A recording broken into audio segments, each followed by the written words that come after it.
आज 1 जुलाई है और देश भर में आज से नया कानून प्रभावी हो गया है, जिसमें अगर बात करें तो पहले जो सीआरपीसी होता था वो अब बीएनएसएस होगा, यानी कि भारतीय न्याय सुरक्षा संहिता। और जो पहले आईपीसी होता था उसके जगह पर बीएनएस होगा, यानी कि भारतीय न्याय संहिता। और वही पहले इंडियन एविडेंस एक्ट होता था, उसके जगह पे अब बीएसए होगा, यानी कि भारतीय साक्ष्य अधिनियम।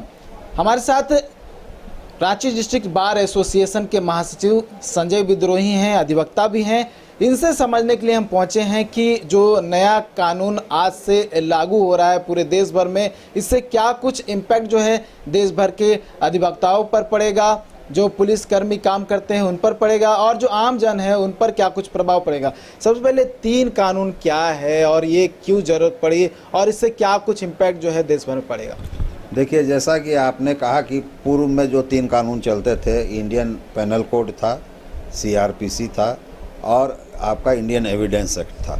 तो इस तीनों कानून को बदलकर अब जो है भारतीय नागरिक सुरक्षा संहिता 2023 आ गया है और भारतीय न्याय संहिता 2023 आ गया है और भारतीय साक्ष्य अधिनियम 2023 आ गया।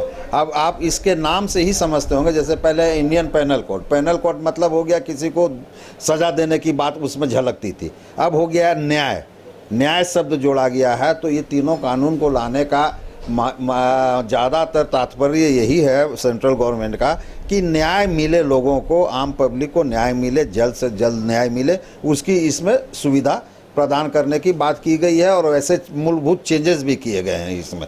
पुराने ब्रिटिश काल से चला आ रहा था, तो ब्रिटिश काल के पहले का कानून बना हुआ था 1973 में, फिर जो अमेंडमेंट होकर नया कानून आया था सीआरपीसी का, इस तरह करके जो है चल रहा था। तो अब है पूर्ण रूप से जो तीनों कानून है वो भारतीय परिप्रेक्ष्य को देखते हुए, वर्तमान की स्थिति को देखते हुए और उस साक्ष्य में भी जो है आज का जिस रफ्तार से दुनिया बढ़ रहा है उसको रखते हुए ये साक्ष्य का अधिनियम में बदलाव किया गया है। इसमें क्या है कि जैसे आप देखिएगा कि आईपीसी में मूलभूत जो है पहले जो पहले जो था कि 511 दफ़ा होती थी आईपीसी में, जो अब घट कर हो गई है 356 दफ़ा। तो इसके पीछे रीज़न होगा ना भाई, 511 से 356 हो गया। तो एक जनमानस में होगा कि भाई क्या क्या चीज़ हटा दिया। हटा कुछ नहीं है, फिजूल की चीज़ को हटाया है और नया चीज़ को जोड़ने का काम इसमें किया गया है।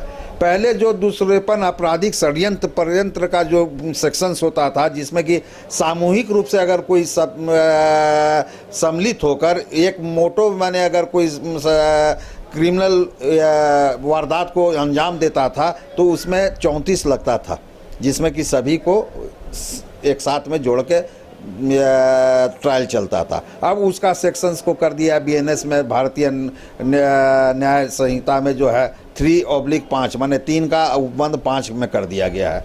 इसी तरीके से 120B जो था उसको अब 61 कर दिया गया है। तो अलग अलग दफ़ा में महिला संबंधित जो अपराध होते थे पहले, उसमें 354 होता था, जिसमें कि छेड़छाड़ की बात आती थी, चाहे और कोई किसी तरीके का, उसमें बहुत डेफिनेशंस है, वो उतना मैं विस्तार से नहीं जा सकता। लेकिन बीएनएस में जो है वो 74 हो गया है। 354A का अलग सेक्शन बन गया। पहले 354A B C हुआ करता था, उसको अलग अलग सेक्शन में बनाकर बीएनएस में दिया गया है, जो कि 300A को जो है 75 कर दिया गया, 354B को जो है 76 कर दिया गया, 354C को 77 कर दिया गया, 354D को 78 कर दिया गया। इस तरह महिलाओं से संबंधित जो अपराध होते थे उसको अलग अलग सेक्शन में करके डिफाइन किया गया, सजा का निर्धारण जो है अलग अलग किया गया। महिला के संबंधित लैंगिक अपराध जो होता था, जो कि उसके साथ में जो आप देखते हैं 376 का बहुत बात आप सुनते होंगे कि रेप केस से संबंधित जो बात होती है, उसमें जो है 376(1) को 64(1) कर दिया गया है, 376(2) को 64(2) कर दिया गया, 376(3) को 65(1) कर दिया गया और 376B को जो है वो 65(2) कर दिया गया। इस तरह करके, और इसी में एक नया कानून भी जुड़ा है, 376D जो था ना उसको 70(1) कर दिया गया। अच्छा, 420 जो पहले कहते थे, 420 यानी फॉर्जरी, फ्रॉड रोड का या पैसा लेकर किसी तरह का जो धोखाधड़ी कर दिया, वो अब किस धारा में आएगा? 420 आपको जो है अब 318(4) में आएगा। पहले एक बहुत सारी फिल्में भी बनी थी इस तरह को लेकर। पहले जो एक तो प्रेजम्पशन नहीं था 420 आदमी है, जिसका भी आप देखते होंगे कि ये एक मुहावरा के तौर पे यूज़ होता था, जो बोलता था, हम लोग जाते वक्त में उसको परिचय करवाते थे, देखो ये 420 का आदमी है। ये एक जनसाधारण हो गया। अब गुस्सा बोलने से नहीं चलेगा, अब बोलना पड़ेगा आपको। वो 318 आदमी हो गया, ये 318 का देखो आदमी जा रहा है। तो अब ये अटपटा लगेगा अभी आदमी को, जुबा पे चढ़ा नहीं है। हाँ, जुबा में नहीं चढ़ा। अभी अब हम बोलेंगे 318 आदमी क्या समझेगा वो, तो उसको बोलना पड़ेगा पहले देखो 320 था, अब 318 हो गया। तो इस तरह से कई 302 का मुकदमा जो पहले था, जो एक जनमानस में बैठा हुआ था कि 302 का मुजरिम है, मतलब कि मर्डर करके ये आदमी आया हुआ है। तो अब वो 302 का दफ़ा जो है वो बदल कर आपको जो है 103(1) हो गया। 379 का जो दफ़ा होता था मेरा चोरी का, माने ये चोर है तो बोलते थे 379 का मुजरिम है ये, वो अब आपका 303(2) हो गया। इस तरीके से मूलभूत बहुत बदलाव इसमें हुआ है। 366 ये जो किडनैपिंग की बात हम लोग करते थे पहले, वो 366 अब आपको 96 आ गया। मतलब नंबर सबका बदल दिया गया, धाराएं सेम ही है। धारा में उस भी पे जो प्रभाव होता है उसका प्रभाव सेम रहेगा, बस नंबर बदल दिया। नहीं, नंबर तो बदला ही गया है, ऐसा नहीं कि उसमें प्रभाव सब में सब सेम है। उसमें भी कुछ चेंजेस किया गया है, जिसमें कुछ सज़ा जो पहले जो था उसको बढ़ाने का भी काम किया गया है। कुछ में जो है उसको बेलेबल करने का भी काम किया। पहले जो नॉन बेलेबल हुआ करता था उसको अब बेलेबल करने का भी काम किया गया है। मूलभूत सुविधा देखिए, बात इतना है जो इसको बनाने के पीछे की मंशा मुझे लगती है कि सरकार के पास में जितनी बातें जाती थी, जो डाटा उनको न्यायालय से मिलता होगा और जिस तरह का अपराध में वृद्धि हुआ होगा, और महिलाओं के प्रति ज़्यादा सोच रखा गया है। महिलाओं के प्रति जो अपराध होता है उसको कम करने का इस दिशा में जो है कोशिश किया गया है। पुलिस के पास में भी अब जो उसकी कार्यशैली थी, जो उसमें दाग लगता था, चाहे बात आती थी, उसको भी कम करने का काम किया गया है। एविडेंस एक्ट को जुगाड़ करने में उसको वीडियो रिकॉर्डिंग की भी बात हो रही है, उसका सिग्नेचर लेने का भी बात हो रहा है। लेकिन मैं एक बात कहूँगा, देखिए 3 धारा बदलने से काम नहीं चलेगा। खाली अगर 3 धारा में आप इसमें जो पुलिस की शैली की बात कर रहे हैं, तो साथ में पुलिस मैनुअल में भी आपको बदलाव लाना पड़ेगा, जेल मैनुअल में भी आपको बदलाव लाना पड़ेगा। आपराधिक माने प्रक्रिया के लिए खाली आईपीसी, सीआरपीसी और एविडेंस, यही 3 चीज़ नहीं होता है। आप इसको, हम लोग जो यहाँ मुकदमा लड़ते हैं, ट्रायल जो हम लोग करते हैं, तो उसमें पुलिस मैनुअल का भी हम लोगों को ज़रूरत पड़ता है। जेल मैनुअल में अगर सुधार आप नहीं कीजिएगा तो अगर वहाँ की स्थिति वैसे रहेगी तो मूलभूत मुझे ये कहना है कि जितने पुराने ये नियम हैं उस सभी नियम में बदलाव होना चाहिए। और मेरा कहना है, मानना है कि जिस तरीके से सरकार ने हिम्मत करके सीआरपीसी, आईपीसी और एविडेंस एक्ट में बदलाव किया, जैसे एविडेंस में अब क्या है कि आप व्हाट्सएप से भी मैसेज कन्वे कर सकते हैं, ईमेल से भी आप कन्वे कर सकते हैं, उसको वो अब डिनाई नहीं कर सकता है। आधार बन सकता है, वीडियो ऑडियो का रिकॉर्डिंग, जितने भी डिजिटल डॉक्यूमेंट्स है उसको आधार के रूप में एकदम। अब क्या है कि डिजिटल दुनिया के साथ में डिजिटल भारत चलेगा। पेपरलेस की जो बात होती है वो इसमें इम्प्लीमेंट होगा। अब क्या है कि अब आप इससे डिनाई नहीं कर सकते हैं कोई, अब ये आप नहीं बोल सकते हैं कि हमको सम्मान नहीं मिला। सम्मान मिलने का कई क्राइटेरिया बढ़ाया गया है, उसको ऑनलाइन भी भेजा सकते, एकदम ऑनलाइन की भी प्रक्रिया होगी। अच्छा, और एक बात इसमें बहुत ज़बरदस्त किया गया है कि पहले जैसे कि आप देखते थे कि थाना में हम लोग जाते थे एफआईआर करने, तो थाना नहीं लेता था, बोलता था कि ये दफ़ा बनता चाहे नहीं बनता, क्या है नहीं है, तो बोलता था आपका अदालत से जाके केस करवा के लाइए। तो कंप्लेन केस, शिकायतवाद यहाँ दर्ज होता था। शिकायतवाद में क्या था कि पहले जब का संज्ञान होता था तब जिसके खिलाफ में शिकायतवाद दर्ज हो रहा है उसको जानकारी मिलता था और उसकी परेशानी होती थी। तो झूठा सच्चा क्या होता था नहीं होता था, लेकिन सरकार के संज्ञान में ये बात आई होगी तभी अब शिकायतवाद करने पर, दायर करने के पहले और सुनवाई होने के पहले अभियुक्त को भी जानकारी होना चाहिए कि उसके खिलाफ में शिकायतवाद दर्ज हो रहा है चाहे हो गया है, और वो भी अपना पक्ष अगर चाहे तो न्यायालय में रख सकता है और न्यायालय को उसकी पक्ष को सुनना होगा। तत्पश्चात फिर आगे की कार्रवाई उसको करना होगा कि माने आगे बढ़े कि नहीं बढ़े। इस तरह के कई मुद्दे हैं जो कि विवाद से विवाद करेगा। अभी बहुत विवाद होगा, और यही सब जब विवाद होकर उच्च न्यायालय जाएगा और उच्चतम न्यायालय जाएगा तब इसमें साइटेशन आएगा, कोई ना कोई निर्णय आएगा, और उस निर्णय को फॉलो हम लोग बदलाव किया जा सकता है। हाँ, काहे नहीं। देखिए, अभी प्रभाव में आया तो लोगों को पता चला क्या दिक्कतें आ रही हैं, तब जाके हो सकता है उसमें कुछ अमेंडमेंट किया जाए। देखिए, दिक्कत आएगा तबे सॉल्यूशन निकलेगा, और सॉल्यूशन निकलेगा तबे नया दरवाज़ा खुलेगा। दरवाज़ा खुलेगा तो हम लोग भी सीखेंगे, पदाधिकारी भी सीखेंगे, न्यायिक पदाधिकारी भी सीखेंगे, पुलिस पदाधिकारी भी सीखेंगे। मेरा ये मानना है कि देखिए, गलत अगर मुकदमा कर रहा है कोई तो उसका माने कि ये रोकथाम कम होना चाहिए, इसमें कम होने की उम्मीद है। लेकिन पुलिस को जितनी जिम्मेदारी दी जा रही है, मेरा ये विनती रहेगा पुलिस पदाधिकारियों से और सरकारी पदाधिकारियों को, जिस तरीके से प्रिविलेज दिया जा रहा है इसमें, पहले जैसे कि 353 में जो उन लोगों को प्रिविलेज था कि उन लोग जो सरकारी काम में बाधा से संबंधित, उसमें भी मुझको लगता है कुछ इसमें चेंज किया गया है। वो पूरा मैं देख के ही पूरा इसके विस्तार से बात कर पाऊंगा। एक चार्जशीट को लेकर भी है कि 3 महीने के अंदर चार्जशीट दाखिल करना होगा और 60 दिन में आरोप भी जो है प्रूव करना होगा। देखिए, ऐसा नहीं है कि इसमें क्या है कि अब ये कानून लाने के प्रति एक ये भी सोच है कि जल्द से जल्द केस का निष्पादन हो। तो जल्द से जल्द केस निष्पादन होने के लिए क्या है कि तरीका तो बदलना पड़ेगा। पहले जो एडजॉर्नमेंट होता था वो एडजॉर्नमेंट को कम करने की बात होगी, इसीलिए समय सीमा बहुत चीज़ों में बढ़ा दी गई है, माने ये डिफाइन कर दी गई है, और उसी समय सीमा पे करना है। अब जैसे कि पहले अदालतों में आप देखते होंगे कि फॉर ऑर्डर्स लिखाता था और 6-6 महीना, साल भर, 2-2 साल तक ऑर्डर नहीं होता था। अब क्या है कि उस सबको बंदिश कर दिया गया है, महीने में करना।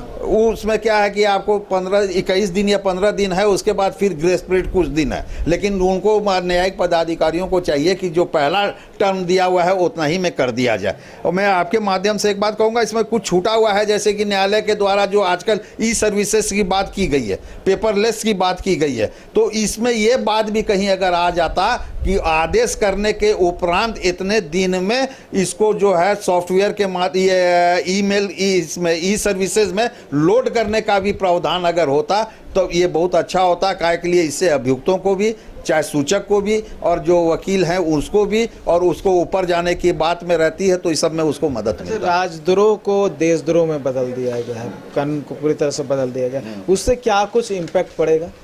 देखिए, और क्या उसमें अभी नवीन धाराएं इसमें कुछ जो है, चाइल्ड बालक और बालिका से नया बहुत कानून इसमें आया हुआ है। भारत में अपराधों को भारत से बाहर दुष्प्रेरण में भी इसमें नया कानून आया हुआ है। आपको न्यायिक की अनुज्ञा के बिना प्रकाशन करने का, बने कोई प्रकाशन करता है तो उस पर भी कानून की बात आई हुई है। मॉब लिंचिंग से भी मामला इसमें मृत्यु तक में जो है अगर किसी को होती है तो उस पर भी है। और घोर उपहत्या में भी जो है इसमें नया कानून में लाया गया है। ऐसे छोटे संगठन अपराध जो होते थे उसको भी इस नए कानून में नया जोड़ा गया है। इस तरह करते करते आपको कई चीज़ें, सरकारी स्थानीय पदाधिकारी की संपत्ति की दृष्टि, सरकार या किसी स्थानीय पदाधिकारी की किसी संपत्ति की चोरी, किसी पूजा स्थल की मूर्ति या प्रतीक की चोरी, माल या यात्रियों के यातायात के लिए उपयोगी साधन से किसी वस्तु या माल की चोरी, उस यातायात के साधन की चोरी जो माल या यात्रियों के यातायात के लिए उपयोग किया जाता है, भारत की संप्रभुता, एकता, अखंडता या सुरक्षा, भ्रामक जानकारी प्रकाशन से संबंधित, उस पर भी इसको जोड़ा गया है। इस तरह आतंकवादी कृत्य से संबंधित भी जो इसमें नया माने लाया गया, इस तरह के कई कानूनों में नया प्रावधान लाया गया है। और ये सब प्रावधान लाने का जरूरत इसीलिए पड़ा क्या के लिए आज के परिवेश में आप देखते हैं, आम जनता देखती है कि इस तरह की घटना घट रही है और रोज कोई प्रावधान नहीं है, नहीं प्रावधान नहीं, आतंकवादी घटना घट रही, कोई प्रावधान नहीं है, उसको कुछ करने का तो लाया गया है। अब इसका क्या इम्पैक्ट होगा तो तुरंत तो कोई नहीं ना जानता है। अब इसका अगर दुष्प्रभाव, जैसे पहले पार्ट 498A था तो उसमें उसका प्रभाव देखा गया, तब जाके जो है अंटिल में जो है उसका जब आया उसके बाद से बेल मिलना शुरू हुआ। तो इस तरह करके कई बातें हैं जो कि अब ऊपर जाएगी। ऊपर जाने के उपरांत जो है उसमें नए कानून में कुछ फेरबदल, चाहे उसमें जो है कोई उच्चतम न्यायालय द्वारा आदेश पारित किया जाएगा तो इसमें भी कुछ चेंजेस होने का बात होगा, चाहे रिलीफ होने का बात होगा, चाहे कठोर होने का बात होगा, कुछ तो होगा इसमें। अच्छा, ये भी कहा गया है कि जो छोटे मोटे अपराध है उसको लेकर अब जो है जैसे जेल में भेजा जाता था, जेल की जगह पे कोई सामाजिक कार्य जो है, समाज से जुड़ा हुआ जो कार्य है उसके माध्यम से जो है उनका अपराध जो है स्वीकार करवाया जाए, उसको दंड देने की कोशिश की जाए, दंड के रूप में कह सकते हैं। देखिए, इस विषय में मैं अभी बहुत डेप्थ में नहीं गया हूँ, डेप्थ में जाने के बाद ही मैं इस विषय पे बात कर पाऊँगा। लेकिन जो भी है, अभी आप किताब का नाम से ही आप जो एक्ट बना हुआ उससे ही यही समझ सकते हैं कि न्याय दिलाने की बात हो रही है, दंड देने की बात को ख़त्म करने की बात हो रही है। तो न्याय मिले, और अगर कोई माने छोटे मोटे अपराध करता है तो अभी मैं इसमें देख के ही बतला पाऊंगा कि उसके विषय में इन लोगों ने क्या इसमें बदलाव किया है। लेकिन अगर आप जिस तरीके से बात कर रहे हैं, अगर किया है तो अच्छी बात है, और दंड देना बहुत बड़ा बात नहीं होता, सुधारना बड़ा बात होता है। अगर वो सुधारने की बात अगर इसमें आ रही है तो बहुत अच्छी बात है। अच्छा, ये पहले नाबालिग का जो नाबालिग से जो रेप होता था, बलात्कार होता था, सामूहिक दुष्कर्म होता था, उसको लेकर प्रावधान थे, लेकिन उसमें कुछ क्राइटेरिया सिद्ध थे।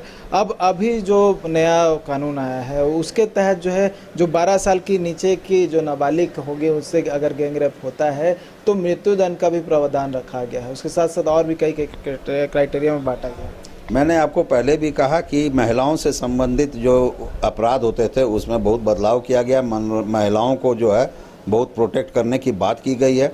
ये बात आई है इसमें कि माने जो माइनर महिला बच्चियां हैं उसके साथ अगर गैंग रैप होता है तो उसमें शायद मेरे हिसाब से जो है, मैं पढ़ा था एक बार इसी में कि अभी जो बदलाव हुआ है इसमें जो है उसको मृत्यु दंड देने तक की भी बात हुई है। लेकिन अब आगे इसमें इस तरह की घटना घटती है, मुकदमा होता है, किसी को दंड मिलता है तो वो उच्चतम न्यायालय में उसको अपील करने का उसको अपना ये जगह है, वो उच्चतम न्यायालय भी जाएगा, उससे बाद उच्चतम न्यायालय भी जाएगा, सर्वोच्च न्यायालय भी जाएगा। तो आगे अब क्या क्या होगा इसमें ये कहना बहुत मुश्किल है। लेकिन इस तरह के अपराध को रोकने का जो प्रयास किया गया है ये सराहनीय है। मतलब ये कह सकते हैं अब अधिवक्ताओं को और पुलिसकर्मियों को पुराने के साथ साथ जो नए कानून बने हैं उनके धाराओं को भी याद रखना है। देखिए, ये तो बहुत ही दिक्कत की बात है क्योंकि अभी मुकदमे दोनों धाराओं से चलेंगे। जितने भी केसेस कल रात 12 बजे के पहले हुए हैं वो सब केस पुराने धारा पे हुए हैं और पुराने धारा पे ही उसका ट्रायल चलेगा। और अब जो नया केस होंगे वो सब नए धारा पे होंगे और नए धारा पे ही चलेगा। इसलिए दोनों धाराओं को मिलाकर और साथ में लेकर चलना पुलिस पदाधिकारी को उतना दिक्कत नहीं होगा, क्योंकि वो तो अब जब जो भी केस रजिस्टर्ड करेंगे वो नया धारा पे करेंगे। जितना इन्वेस्टिगेशन उनके पास बचा हुआ है उसी को ना वो पुराना धारा पे करेंगे। लेकिन हमारे न्यायालय में जो अधिवक्ता हैं उनको तो केसेस दोनों धाराओं में अब उनको तैयार होकर रहना पड़ेगा और न्यायिक पदाधिकारियों की पूरी इसमें जिम्मेदारी रहेगी। क्या कि हम जो समझाएंगे उनको और वो जो समझते हैं, तो मेरा न्यायिक पदाधिकारियों से भी आग्रह रहेगा कि जो अधिवक्ता समझा रहे हैं उसकी बातों को भी ध्यान दें और जो किताब वो पढ़ के देख रहे हैं और जो उसका अपना उसका ये निकाल रहे हैं उसको भी ये नज़रअंदाज ना करें। लेकिन दोनों बातों को देखने के उपरांत जो निर्णय लेना चाहिए उनको वो सही निर्णय लें। और आगे इसके बाद तो फिर ही ऐसा तो है नहीं कि हमारा ट्रायल कोर्ट ही अंतिम है। कोई भी मुकदमा होता है ट्रायल कोर्ट के बाद में फिर उसका अपील का प्रोविज़न होता है, चाहे रिवीज़न का प्रोविज़न होता है। तो रिवीज़न में भी अब नया नया बात आएगा, नया नया चीज़ देखने को मिलेगा। अपील में फिर हम लोग को देखने का मिलेगा। उसके बाद भी अगर हमारा नहीं होता है तो मेरा उच्चतम न्यायालय है, सेकेंड अपील में हम जाएंगे। इस तरह से अब सीखने का मौका मिलेगा और अभी समय लगेगा। हमको लगता है अधिकारियों को भी, पुलिस अधिकारियों को भी, न्यायालय को भी और न्याय पदाधिकारियों को भी, साथ में अधिवक्ताओं को भी अभी कुछ दिन इस कानूनों को देखने के उपरांत और इस पे अमल करने के बाद में बहुत चीज़ करते हुए, क्या के लिए प्रैक्टिकल चीज़ जो होता है वो थ्योरिटिकल से नहीं होता। हम पढ़ लिए 2 दिन में मेरा वो मुकदमा ही नहीं आया तो हम उसमें ध्यान नहीं देंगे। लेकिन उसी से संबंधित जब कोई मुकदमा आएगा तो हम 20 किताब पलटेंगे, हम देखेंगे उससे कि क्या हो सकता है। हो सकता है कि उसमें नई नई बात आएंगी, नई नई तरीके आएंगे और बहुत फ़ायदा भी हो सकता है, और नुकसान कितना होगा ये मैं नहीं कह सकता, लेकिन आने वाला समय बतलाएगा। लेकिन भारत अपना एक जो कानून नया लाया है ये एप्रिसिएबल है, कम से कम भारत अपने विचार से, अपने तरीके से। लेकिन मैं एक बात और बोलना चाहूँगा, क्योंकि खाली यही 3 कानून से संबंधित नहीं है। हमारे क्या है ना कि पूरा विश्व आज के डेट में, जैसे भारत को एक बोला जाता है वैसे पूरा विश्व भी एक है। इतने लोगों का आना जाना एक देश से दूसरे देश में बढ़ गया है कि वो वहाँ के कानून, वहाँ के तौर तरीके, वहाँ के रहन सहन, वहाँ के स्ट्रक्चर सबको देखकर यहाँ आके अमल करना चाहते हैं। लेकिन भारत का रफ्तार जो है यहाँ पे कानून के हिसाब से भी, यहाँ के डेवलपमेंट के हिसाब से भी, इसको अपने रफ्तार से चलना चाहिए। अगर उस रफ्तार से ज़्यादा स्पीड में भागने का कोशिश करेगा तो जो कोशिश ज़्यादा रफ्तार से भागता है वो गिरता है, और गिरने के बाद में चोटिल होता है। वो नतीजा यहाँ नहीं आए, ये मेरा अपना एक ईश्वर से प्रार्थना रहेगा। तो आज से देश भर में नए कानून जो है वो लागू हो गए हैं, और उस नए कानून के तहत ही अधिवक्ता और जो पुलिसकर्मी हैं, साथ ही जो न्यायिक पदाधिकारी हैं, उन्हें काम करना होगा। और जो 3 नए कानून हैं जिसमें CRPC, IPC और इंडियन जो एविडेंस एक्ट था उसमें बदलाव करके BNSS यानी कि भारतीय न्याय सुरक्षा संहिता, BNS यानी कि भारतीय न्याय संहिता और भारतीय साक्ष्य अधिनियम, ये जो 3 कानून जो है वो आज से लागू हो गए हैं। हालांकि पुराने जो कानून है उसके तहत भी काम करना होगा, क्योंकि जो 1 जुलाई से पहले जितने भी मामले दर्ज हुए हैं वो पुराने कानून के तहत चलेंगे, और आज यानी कि 1 जुलाई से जो नए मामले दर्ज हुए हैं उसमें अब नए कानून के तहत जो है काम चलेगा। हालांकि देखने वाली बात होगी कि आने वाले समय में इस नए कानून में क्या कुछ जो है असर देश भर में पड़ता है, क्या इसमें कुछ बदलाव देखने को मिलता है, या फिर जो पहले का जो सिस्टम चल रहा था उससे अब नए कानून के आने पर सरल हो जाएगा, या फिर किसी प्रकार की दिक्कत आती है। न्यूज़ बाइस्कोप के लिए कैमरा पर्सन तापस के साथ नीरज कुमार, रांची। 5 राज्य, 61 शहर, 150 प्रोजेक्ट और एक वास्तु विहार। नई सोच, नया घर। बनाए रखिए अपना प्यार, सेवा में है वास्तु विहार।